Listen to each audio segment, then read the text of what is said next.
I want to continue with what we have been sharing about prayer.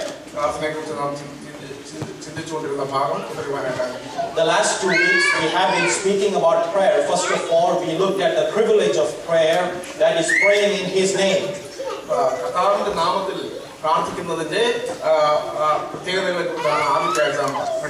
Then we looked at the dynamics of prayer, that is praying in His Spirit. And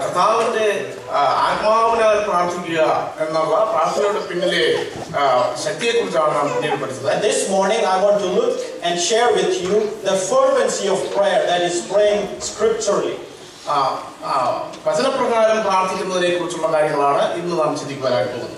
You know, President Eisenhower was addressing a group of students, and he said like this. Prayer is still the mightiest force that can change the world.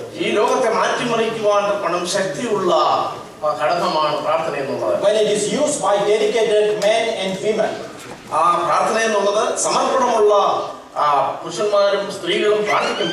Nothing in this world remains impossible. Let's look at James chapter 5 verse 16. There we read, the effective fervent prayer of a righteous man avails much.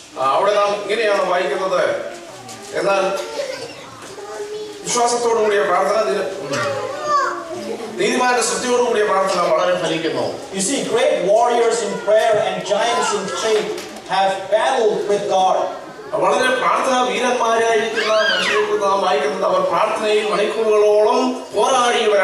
have moved the hand of God in overcoming and changing circumstances.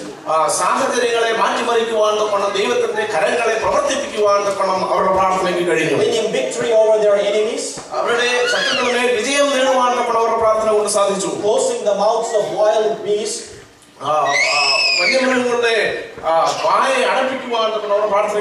Changing weather conditions and patterns.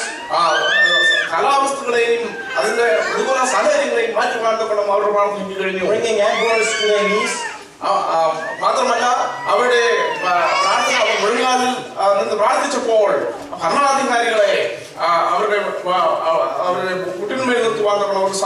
Rescuing from their enemies. All of these things were accomplished through their simple prayer and trust in the living God.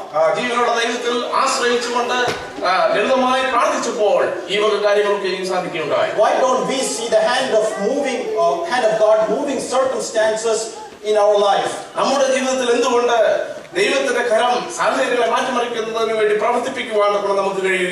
Is it because we don't have the ability? Is it because these people that we read about that were giants in faith, because they were some kind of supernatural abilities that rested in them?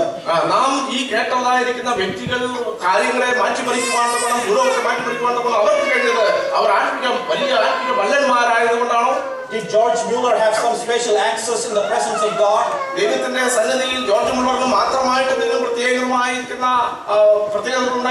Absolutely not.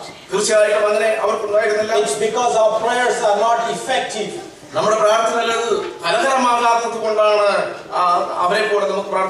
a matter of fact, that is the very reason why James brings before us the story of Elijah. To discredit the fact that he was a man just like us.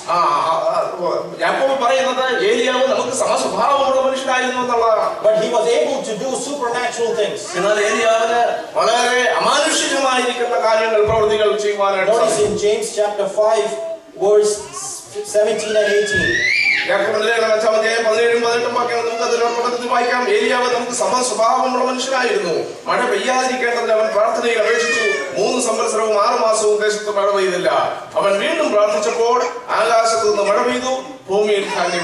see how simple it is stated that he prayed for rain and it rained.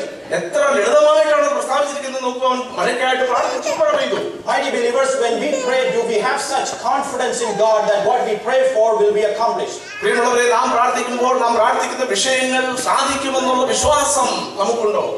though the Lord has given us this privilege of calling upon the Lord for our needs, ദൈവം നമുക്ക് നമ്മുടെ മുഴങ്കാലിൽ നിന്നുകൊണ്ട് അവന്റെ നാമത്തെ വിളിച്ചപേക്ഷിക്കുവാനായിട്ടുള്ള അവകാശം നൽകി തന്നിരിക്കുന്നു.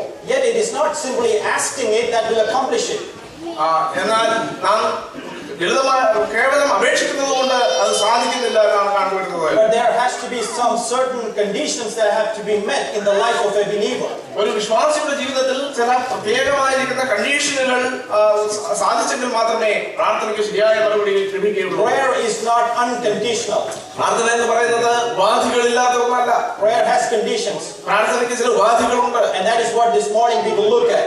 നാം ഇന്ന് ചിന്തിക്കുവാൻ പോകുന്നത് ആ ഉപാധികളെ We കുറിച്ചാണ്. will look at the conditions that are laid before us in the scriptures. വചനത്തിൽ പ്രാർത്ഥനയ്ക്ക് വേണ്ടി വെച്ചിരിക്കുന്ന നമ്മുടെ മുമ്പാകെ വെച്ചിരിക്കുന്ന ഉപാധികൾ എന്തൊക്കെയാണെന്ന് നമുക്ക് നോക്കാം. And that is praying scripturally. അത് വചനപ്രകാരം പ്രാർത്ഥിക്കുക എന്നുള്ളതാണ്. Notice Peter says in 1 Peter 4:7, therefore be serious and watchful in prayer. പത്രോസ് 1 പത്രോസ് 4:7 പറയുന്നത് പ്രാർത്ഥനയ്ക്ക് സുബോധമുള്ളവരും നിർമ്മതരുമായിരിക്കും എന്നാണ്. You see, we should not take prayer lightly because we are communing and talking with the living God. നാം പ്രാർത്ഥനയെ കേവലം നിസ്സാരമായിട്ട് എടുക്കരുത്. കാരണം ജീവനുള്ള ദൈവത്തിന്റെ മുമ്പാകെയാണ് കടന്നു വന്ന് നാം ആശയവിനിമയം നടത്തുന്നത്. We are not talking to any human being or an agent of God.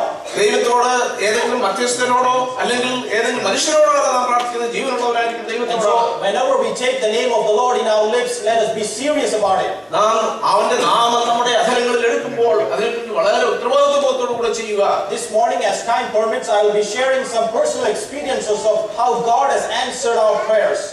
ഞാൻ ഇന്ന് സമയമുണ്ടെങ്കിൽ വ്യക്തിപരമായിരിക്കുന്ന ചില അനുഭവങ്ങൾ നിങ്ങളോട് പങ്കുവെക്കുവാൻ ബന്ധത്തിൽ ആഗ്രഹിക്കുകയാണ്. To prove to you and to motivate you നിങ്ങൾക്ക് തെളിയിച്ചു തരുവാനും നിങ്ങളെ അതിനുവേണ്ടി ഉത്സാഹിപ്പിക്കുവാനും that if God would answer the prayers of a simple believer like me, എന്നെ പോലെയുള്ള ഒരു വിശ്വാസിയുടെ സാധാരണക്കാരന്റെ പ്രാർത്ഥന കേൾക്കുന്നവനായിരിക്കുന്ന ദൈവം ഉണ്ട് എന്നുള്ളത് മനസ്സിലാക്കുവാൻ, then He will answer your prayers too. അങ്ങനെയെങ്കിൽ നിങ്ങളുടെയും എന്നെ പോലെ തന്നെ നിങ്ങളുടെയും പ്രാർത്ഥനകൾ ദൈവം മറുപടി നൽകുന്നവനായിരിക്കുന്ന ദൈവമാണ്. The first condition that God has placed in order for our prayers to be effective is that the one who is praying must be a believer.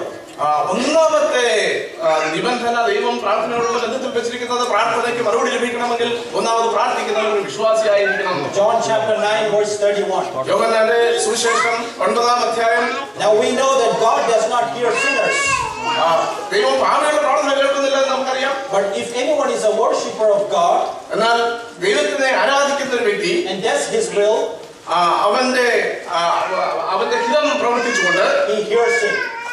പ്രവർത്തിക്കുന്നെങ്കിൽ അവന്റെ പ്രാർത്ഥന ദൈവം കേൾക്കും. Can you imagine the God of creation, the supreme person, is listening to your prayers? ഈ ലോകത്തെ മുഴുവൻ അഖാണ്ടത്തെ മുഴുവൻ സൃഷ്ടിച്ചവനായിരിക്കുന്ന ദൈവം നിങ്ങളുടെ പ്രാർത്ഥന കേൾക്കുന്നു എന്നുള്ളത് എത്രയോ അത്ഭുതകരമാണ്. He is attentive to the feeble prayers that come out of our hearts and our mouths. നമ്മുടെ ഹൃദയങ്ങളിൽ നിന്നും നാവിൽ നിന്നും ഉയർന്നതായിരിക്കുന്ന ബലഹീനമായിരിക്കുന്ന വാക്കുകളുടെ ശബ്ദം ഉയരത്തിലെ ദൈവം ചെവിക്കൊള്ളും. When we look back to our own life, we can confess that we were nothing before God. നാം നമ്മുടെ ജീവിതത്തിലേക്ക് തിരിഞ്ഞു നോക്കുമ്പോൾ നമുക്ക് ഒരു കാര്യം പറയുവാനായിട്ട് സാധിക്കും, ദൈവത്തിന് മുമ്പാകെ നാം ഏതുമില്ലാത്തവരാണ്. We could never take the name of God on our lips. നമ്മുടെ അധരങ്ങളിൽ ദൈവത്തിന്റെ നാമം എടുക്കുവാൻ തക്കവണ്ണം യാതൊരു യോഗ്യതയുമില്ലാത്തവരാണ് നാം. But it is because of God's mercy and love towards us that He gave His Son for us on the cross. എന്നാൽ ദൈവത്തിന്റെ മഹാകരുണയാലാണ് തന്റെ പുത്രനെ തന്നെ നമുക്ക് വേണ്ടി കാൽവരി ക്രൂശിന്മേൽ തരുവാൻ തക്കവണ്ണം And as a പ്രസാദിച്ചത്. blessing of that, He has given us this privilege of calling upon the name of the Lord. അതോടുകൂടെ തന്നെ നമുക്ക് ഇങ്ങനെ ഒരു അനുഗ്രഹവും ദൈവം നൽകി തന്നു.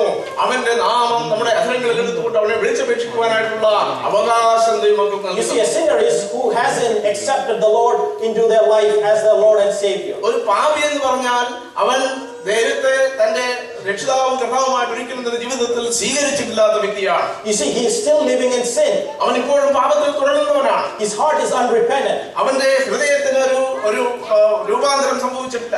Well, you may ask, will God never hear the prayer of a sinner? എന്നാൽ നിങ്ങൾ ഒരുപക്ഷെ ചോദിച്ചേക്കാം, ഒരു പാപിയുടെ പ്രാർത്ഥന ഒരിക്കലും കേൾക്കില്ലയോ? He will, if it pleases Him. അവന് പ്രസാദകരമായത് ചെയ്താൽ അവൻ കേൾക്കും. But He is not covenanted to answer their prayers. എന്നാൽ അങ്ങനെ ഒരു കവനന്റ് ദൈവം ഉടമ്പടി അവനുമായിട്ട് ചെയ്തിട്ടില്ല. But my dear believers, there is one prayer that God will definitely hear from a sinner. ഒരു പാപിയിൽ നിന്നും ദൈവം തീർച്ചയായിട്ടും കേൾക്കുന്ന ഒരു പ്രാർത്ഥനയുണ്ട്. And that is if he sincerely seeks the Lord. അവൻ വളരെ ആത്മാർത്ഥമായിട്ട് ദൈവത്തെ അന്വേഷിക്കുമെങ്കിൽ. There are so many stories all around the world how people were sincere and thirsting after God and how God miraculously brought the gospel to them.